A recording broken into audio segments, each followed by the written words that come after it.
Hi, my name is Alexandria.Jordan, and I'm a student in the Business and Professional Communication course. Today, I want to talk to you about how you can study abroad as a student at Edinburgh University. So I'm going to touch on what the Global Education Office is and the programs that they offer. I would like to talk about concerns that some students might have, as well as what to do with all the information once it's been presented. So the Global Education Office is located on the second floor of the library. They deal with study abroad. They also deal with international students coming to Edinburgh, and they'll be the office that you go to if you have any questions or you want to set up a meeting to talk about study abroad programs. They offer two different types of programs, the first being a short-term program and then the second being a long-term program.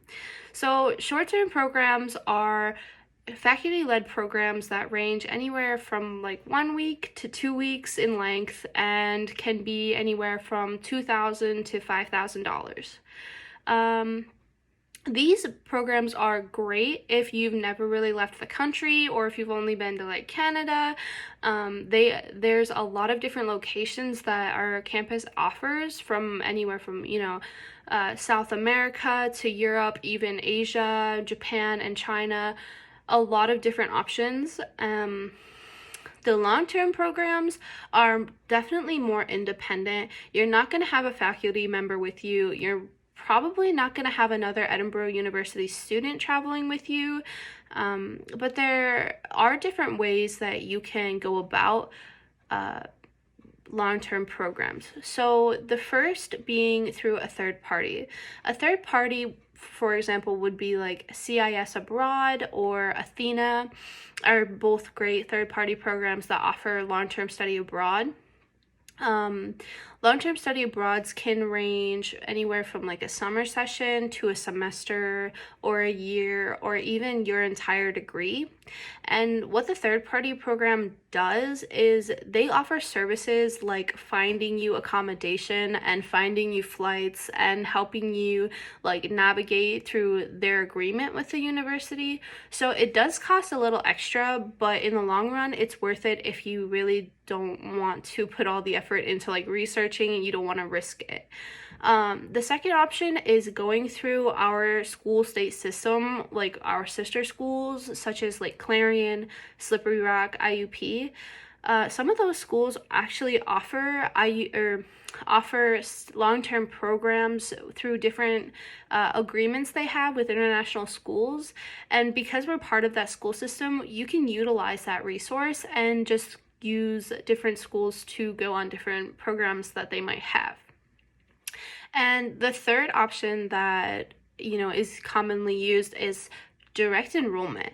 And direct enrollment is actually researching all of the information yourself, finding a school that you like in the location that you want to be in, and applying directly on your own.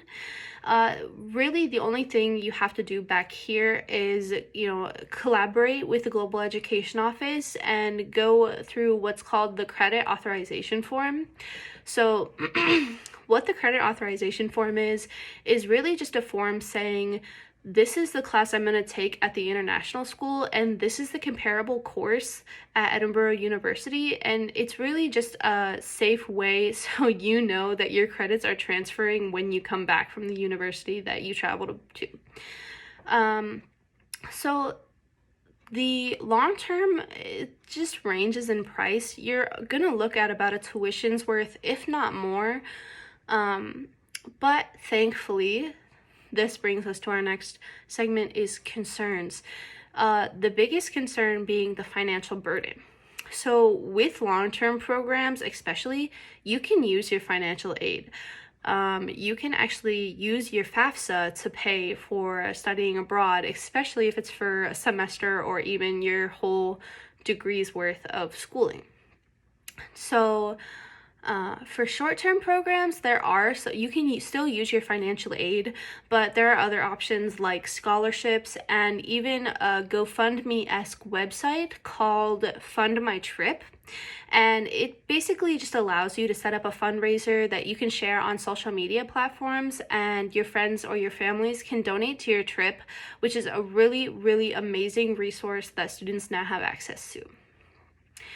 So with all this information presented, I hope that you can take it and you can go research it a little more and talk to the Global Education Office, figure out what trip and what program is probably best for you, especially if you've never left the country before, and what is kind of your budget when it comes to the price range. I hope this helps, and I hope you learned something. So thank you for listening.